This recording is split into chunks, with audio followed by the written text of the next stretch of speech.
Yeah. Sana. Number. Is u 'n bitsie? Belangrike nuus. Het dit my nogal lank gevat om weer 'n song te release.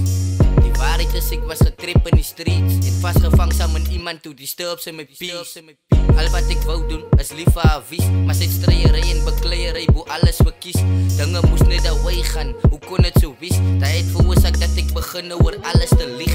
Jy in begin is kelmpies goed agter haar rug doen. Dit het gemaak dat die verhouding net soos 'n klug voel. Ja, alles het ek vir haar eerste geplaas en net my pad te gegaan net om haar gelukkig te maak. Maar die commitment was nie meer daar gewees nie, my bra. Sodra ek na 'n vriend kyk, hij maak het my naar. As ek binne in die spieël kyk, raak ek mos kwaad van die gesig wat ek gehad het, is bedek my nie skaars. So sê my, hoe lyk dinge baby? Hoe lyk dinge nou? Hoe lyk dinge baby? Hoe lyk dinge nou? Hoe lyk dinge baby? Hoe lyk dinge nou? Sy het my deur die gat getrek, ek het gedood, sy is my vrou.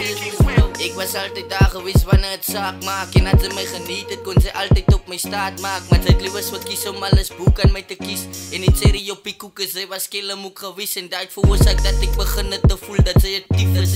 Ek moes pretend dat ek als ook dat ek verlief is. So baie het gechange, baby, alles het gechange. Die belangrikste van alles is, sy is in 'n bitter space. Ek kan nie jammer sê vir al die fucking goed wat ek kwijt raakie.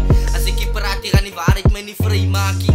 Op iets is kwaad, die wat ek sê is net 'n bysaakie. Maar het maak die saakie, baby, sy sal altyd my staafie. Sy kan nie verstaan hoe dinge so ver gegaan het. Hoe het ons hier geëindig of was het deel van jou plan gewees? Alles het gebeur en is so right, vandag aanvaar ek die. Ek wens jou alles van die beste, baby, ek het klaar gesien. Hoe lyk dinge, baby? Hoe lyk dinge nou? Hoe lyk dinge, baby? Hoe lyk dinge nou? Hoe lyk dinge, baby? Hoe lyk dinge nou? Sy het my deur die gat getrek, ek het gedood, sy is my